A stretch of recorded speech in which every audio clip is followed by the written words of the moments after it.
This white bungalow is located in Quezon City at the border of Pasig. What we tried to achieve here was to increase the perceived volume of the space due to its small footprint.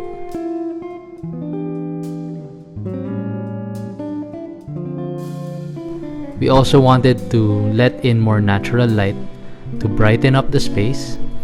We also wanted to increase the utility of the space to reflect the additional users of the house.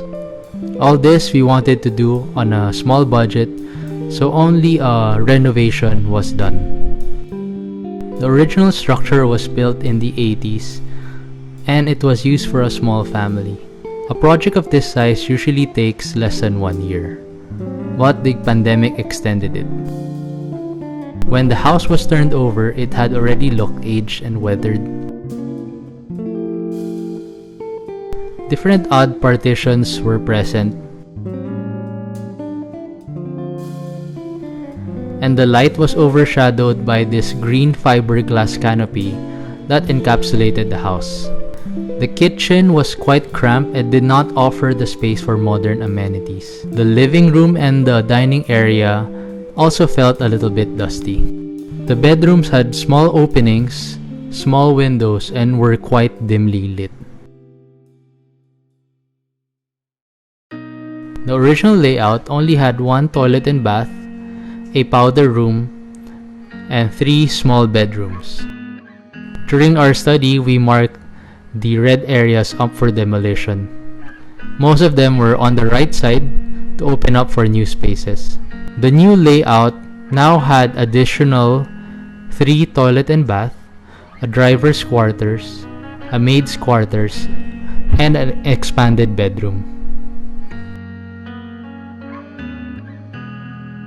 At the start of every construction, not everything goes as planned, so I'd like to give some tips to help you along. Try to salvage what you can. If you're on a budget, you must save the materials present. Spend on insulation to reduce the amount of heat and sound that's coming in. Be ready for surprises, especially for increases in the expenses. So always have a buffer, around 10 to 20% minimum on your original budget. Glass is an expensive component of construction, but don't cheap out so you don't need to replace them again. Measure twice, cut once, reduce your labor costs. Communicate the color you want using swatches. Always test the hardware that was delivered. Knock on your tiles to check for gaps.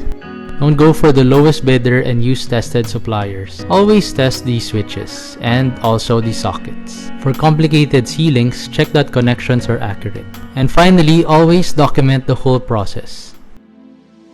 As you approach the house, you'll notice that we opened up the front area with a large circular window. The side structures has been shaded with a sail shade, and the house has been painted white with this textured finish.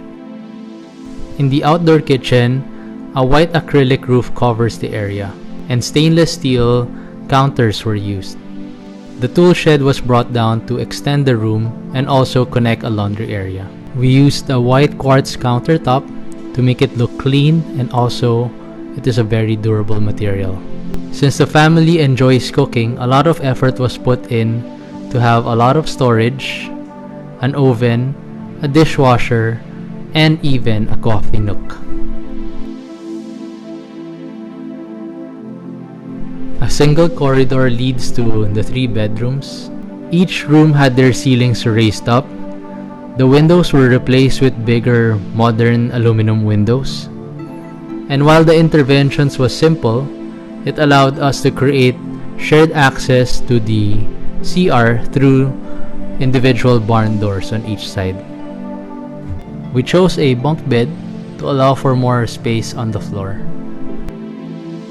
The toilet and bath, while small, does not feel claustrophobic. If you got value from this video, please give us a thumbs up and subscribe to this channel for more real estate videos. Thank you and have a good day.